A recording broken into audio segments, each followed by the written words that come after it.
நம்முடைய பிதாவாகி தேவனாலும் கர்த்தராய் இயேசு கிறிஸ்துனாலும் உங்களுக்கு கிருபையும் இரக்கமும் சமாதானமும் உண்டாவதாக.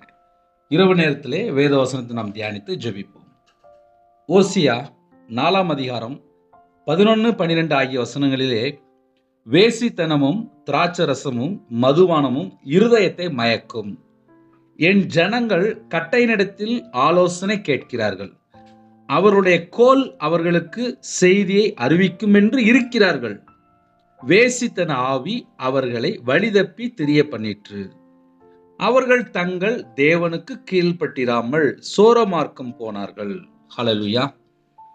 கிறிஸ்துவில் பிரியமானவர்களே, தேவ ஞானத்தை பெற்றுக்கொள்ளணும் அப்படின்னா முதலாவது வேசித்தனத்துக்கு விலகி ஓட வேண்டும், விக்கிரத்துக்கு விலகி ஓட வேண்டும். வேசித்தனமும் திராட்சரசமும் மதுபானமும் இருதயத்தை மயக்கும். இருதயம் மயக்கப்பட்ட நிலைமையில இருக்கும்போது தெளிந்த புத்தி இருக்காது, தேவ ஞானம் அங்கே இருக்காது, இருதயத்திலே பரிசுத்தம் இருக்காது, வாழ்க்கையிலே உண்மை இருக்காது. குடும்பம் ஆசீர்வாதமா இருக்கணும், இருதயத்துக்குள்ளே தேவ சமாதானம் வேணும், தேவனுக்கு பிரியமானபடி வாழணும் அப்படின்னா சில காரியங்களை விட்டு விலகி பாதுகாத்து கொண்டால் மட்டும்தான் ஆவிக்குரிய வாழ்க்கையில வளர முடியும். வேசித்தனமும் திராட்சரசமும் மதுபானமும் இருதயத்தை மயக்கும். இருதயத்தை மயக்கக்கூடிய காரியங்களை அறிந்து கொண்டு அந்த காரியங்களிலிருந்து மனம் திரும்பி தேவனுக்கு பிரியமானபடி வாழ்ந்தால் மட்டும்தான் குடும்பம் ஆசீர்வாதமாக மாறும். நிறைய குடும்பத்திலே என்ன நடக்கு அப்படின்னா, திராட்சரசத்துல போய் சிக்கி கொள்றாங்க, வேசித்தனத்துல போய் சிக்கி கொள்றாங்க, மதுபானத்துல போய் சிக்கி கொள்றாங்க. என் ஜனங்கள் கட்டையினிடத்தில் ஆலோசனை கேட்கிறார்கள்.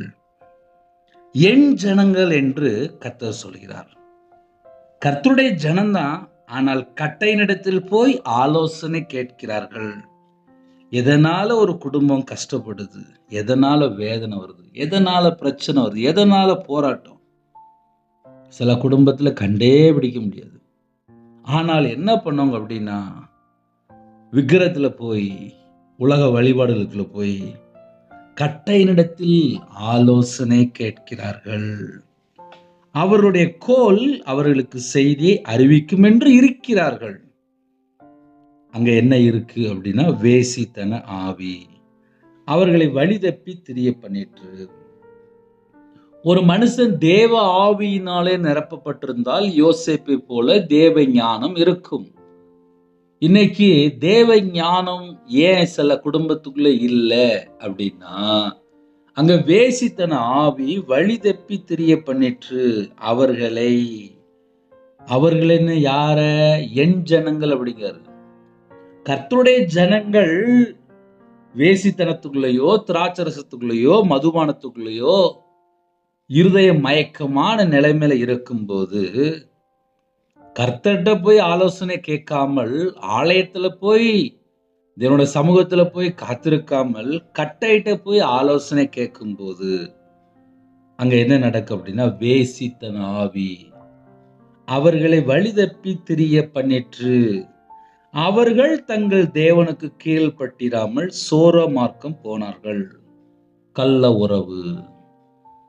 கர்த்தரை விட்டு தள்ளி போனதுக்கு அப்புறம் எங்க சிக்கி கொள்றாங்க தெரியாது. அதனால இரவு நேரத்துல ஒரு சின்ன ஜெபம் பண்ணி முடிக்க போறோம். கர்த்தருடைய ஜனம் எப்படி வாழ்ந்தால் ஆசீர்வாதம். முதலாவது, தேவனுக்கு பிரியமானபடி வாழ்ந்தால் ஆசீர்வாதம். இன்னைக்கு நிறைய குடும்பத்துல கர்த்தரை விட்டு தள்ளி போற காரியங்கள் நிறைய இருக்கு. ஓசியா 5 அதிகாரம் 4 வசனத்துல அழகா எழுதப்பட்டிருக்கு. அவர்கள் தங்கள் தேவனிடத்திற்கு திரும்புவதற்கு தங்கள் கிரியைகளை சீர்திருத்த மாட்டார்கள். வேசித்தன ஆவி அவர்கள் உள்ளத்தில் இருக்கிறது, கர்த்தரை அறியார்கள் அப்படின்னு சொல்லி முடிச்சிட்டார். அவர்கள் தங்கள் தேவனிடத்திற்கு திரும்புவதற்கு தங்கள் கிரியைகளை சீர்திருத்த மாட்டார்கள். வேசித்தன ஆவி தொடரக்கூடாது அப்படின்னா என்ன செய்யணும் அப்படின்னா, தேவனிடத்திற்கு மனம் திரும்ப வேண்டும்.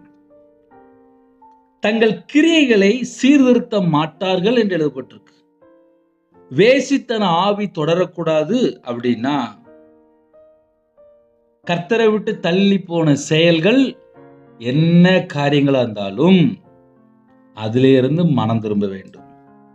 சீர் பொருந்தும் போது கர்த்தர் கூட இருப்பார். சீர்திருந்த மாட்டாம சில குடும்பத்துல வேசித்தனத்துல போய் சிக்கிக் கொள்றாங்க. வேசித்தன ஆவி அவர்கள் உள்ளத்தில் இருக்கிறது. இருதயத்துக்குள்ளே வேசித்தன ஆவி இருக்கும்போது வேதம் சொல்கிறது அவர்கள் கர்த்தரை அறியார்கள். என் ஜனங்கள் தான்ப்பா கட்டை நடத்துல போய் ஆலோசனை கேட்கும் போது, திராட்சரசம் மதுபான இருதயத்தை மயக்கி வச்சிருக்கும் போது, வேசித்தனத்தில் இருக்கும்போது அவர்கள் கர்த்தரை அறியார்கள். அவர்கள் தங்கள் தேவனுக்கு கீழ்ப்பட்டிராமல் சோர மார்க்கம் போனார்கள். இந்த கள்ள உறவு, வேசித்தனம் இதெல்லாம் எங்கிருந்து ஆரம்பிக்கும் அப்படின்னா இருதயத்தை மயக்கி வச்சிருப்போம்.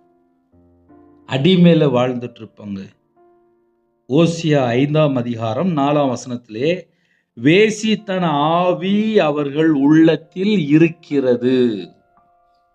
இருதயத்துக்குள்ளே பிதா, குமாரன், பரிசுத்த ஆவியான் இருந்தால் இருதயத்துக்குள்ளே தேவ சமாதானத்தால் நிரப்பப்பட்டிருக்கும். சிரசின் மேலே ஆசீர்வாதம் இருக்கும். கையின் கீழிலே ஆசீர்வதிப்பார். கர்த்தர் கூட இருப்பார். கர்த்தர் கூட இருக்கும்போது தேவ ஆவியினால நிரப்பப்பட்டிருப்பாங்க. தேவ ஆவியினால நிரப்பப்பட்டால் பரலோகத்தோடு தொடர்புல இருப்பாங்க. இந்த உலகத்தில் உள்ள ஏதோ ஒரு அடிமையிலையோ, உலக இச்சையிலையோ, மோக இச்சையிலையோ, காம விகாரத்துக்குள்ளேயோ அடிமையில இருக்க மாட்டாங்க. ஆனா இருதயம் மயக்கப்பட்ட நிலைமையில இருந்தால் அவங்க முதல்ல தேவனோடு தொடர்புல இல்லை, பரலோகத்தோட தொடர்புல இல்லை. இருதயத்துக்குள்ள வசனம் இருக்காது. இருதயத்துக்குள்ள ஃபுல்லா வசனம் எப்படி போட்டிருக்கு? வேசித்தன ஆவி அவர்கள் உள்ளத்தில் இருக்கிறது. இருதயத்துக்குள்ள வேற என்னமோ இருந்துச்சு அப்படின்னா இருதயம் மயக்கப்பட்ட நிலைமை. இன்னைக்கு இரவு நேரத்திலே இந்த செய்தியை நம்ம தியானிக்கும் போது நம்ம இருதயம் தேவனோடு இருக்கா?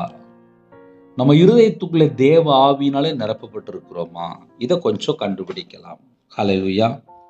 ஒரு சின்ன ஜெபம் பண்ணி முடிப்போம். கர்த்தர் குடும்பத்தை ஆசீர்வதிப்பார். ஹல்லேலூயா. கண்கள் மூடி நாம் ஜெபம் செய்வோம். கிருபை மகிமை அந்த பரிசுத்தமுள்ள நல்ல பிதாவே, நன்றியோடு துதிக்கிறோம்ப்பா. இரவு நேரத்திலே இந்த செய்தியை கேட்டு யாரெல்லாம் ஜெபிக்கிறாங்களோ கர்த்தர் அந்த குடும்பத்தை சந்திக்கணும். கர்த்தரை விட்டு தள்ளி போன காரியங்கள் இருந்தால் எங்களை மன்னிச்சிருங்கப்பா. குறைகள் குற்றங்கள் இருந்தால் எங்களை மன்னிச்சிருங்க. இயேசு கிறிஸ்து ரத்தம் சகல பாவங்களையும் நீக்கி சுத்திகரிக்கும் என்று வேதம் சொல்கிறது. இயேசு கிறிஸ்து ரத்தத்தினால் எங்களை கழுவி சுத்திகரிங்க. இன்பமான தூக்கம் தாங்க. வரக்கூடிய காரியத்தை வெளிப்படுத்துங்க. தேவ ஆவியினால் நிரப்பி ஆசுரைங்க. சரீரத்தில் பலவீனத்தோடு வியாதியோடு யாரெல்லாம் ஜெபிக்கிறாங்களோ உம்முடைய தழும்புள்ள கரத்தினாலே தொட்டு சுகமாக்கி பரிபூர்ணமான விடுதலை தந்து, சுகம் தந்து, ஆரோக்கியம் தந்து, பலன் தந்து, தீர்காயுசு தந்து ஆசீர்வதிங்க. அப்பத்தின் தண்ணீரை ஆசுரைங்க. கையின் கீழில் ஆசுரைங்க. சம்பூர்ணமாக ஆசுரைங்க. திருப்தியாக ஆசுரைங்க. களஞ்சியங்கள் பாத்திரம் எல்லாம் நிரம்பி வெளியிட்டும். இணைந்துகிற குடும்பங்கள் கர்த்தருடைய கரத்தில் இருக்கணும்ப்பா. தேவ சமாதானத்தை பெற்றுக்கொண்ட பிள்ளைகளா இருக்கணும். கர்த்தருடைய ஆவியினாலே வழி நடத்தப்படணும். சத்திய ஆவியானவர் உங்க பிள்ளைகளோட கூட இருந்து வழி நடத்தணும். எங்க வாழ்க்கை தேவனுக்கு பிரியமானபடி இருக்கணும். அப்படிப்பட்ட கிருபைகளை தாங்க. கற்பதனைக்காக யாரெல்லாம் ஜெபிக்கிறோம் கர்த்தர் மனம் இறங்கி ஆசீர்வதிங்க. மாசமா இருக்காங்க, தாயம்பிள்ளை மாசுறீங்க, டெலிவரி போறாங்க, கர்த்தர் கூட இருங்க. திருமண தேவைக்காக ஜெபிக்கிறோம், கர்த்தர் வாசல் திறந்து விடுங்க. சிறுபிள்ளை முதல் கொண்டு முதியோர் வரை எல்லாரையும் கர்த்தர் வேலை அடைத்து ஆசீர்வதிங்க. வரக்கூடிய காரியத்தை வெளிப்படுத்துங்க. தேவையில்லா சொப்பனங்கள் எல்லாவற்றையும் நீக்கி போடுங்க. எல்லா தேசத்துக்குள்ளுமே கர்த்தர் கூட இருக்கணும்ப்பா. எல்லாரோட கர்த்தர் கூட இருக்கணும். எல்லா தேசத்திலும் தேவ சமாதானம் வேணும். கர்த்தர் ஒவ்வொரு குடும்பத்தையும் சந்தித்து ஆசீர்வதிங்க. எல்லாரும் ரட்சிக்கப்படணும். எல்லாரும் மனம் திரும்பி சத்தியத்தை அறியணும். சத்தியத்தை அறிவீர்கள், சத்தியம் உங்களை விடுதலையாக்கப்படும். சத்தியத்தை அறிந்து கொண்டு அவங்க இருதயம் கர்த்தருக்காக மட்டுமே வாழணும்ப்பா. பரிசுத்தமாக வாழணும். இருதயத்துக்குள்ளே தேவையில்லாத உலக காரியங்கள் வேண்டாம். எல்லாவற்றையும் நீக்கி ஆசீர்வதிங்க. அப்பிரோஜனமான ஊழியக்காரப்பா, கர்த்தருடைய கரத்தில் எங்களை அர்ப்பணிக்கிறோம். இந்த மாசத்தினுடைய தேவைகள் எல்லாவற்றையுமே கர்த்தர் சந்திங்க. யாரெல்லாம் நான் கர்த்தருக்காக வாழணும்னு சொல்லி தாழ்த்துறாங்களோ அந்த குடும்பத்தை கத்த சந்திங்க. தேவனுக்கு பிரியமானபடி நாங்கள் வாழணும்ப்பா. எங்களுக்கு அப்படிப்பட்ட கிருபைகளை தந்து எங்களை ஆசீர்வதிங்கப்பா. உங்கள் நாம மையமிடட்டும். குறைகள் குற்றங்கள் எதுவாக இருந்தாலும் கர்த்தர் மன்னித்து எங்களை பரிசுத்தப்படுத்தி ஆசீர்வதிங்க.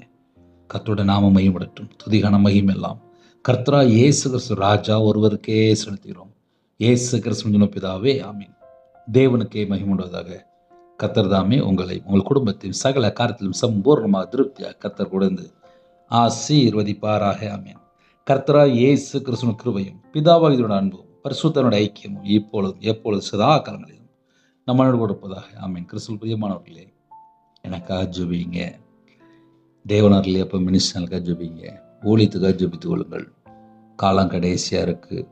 ஜெபிக்க வேண்டி விரும்பினால் 9363064181 9442504351 என்ற நம்பருக்கு கூப்பிட்டால் ஜெபிப்போம். God bless you. Thanks for watching. Please subscribe our channel. Click the like and share. Click the bell. God bless you.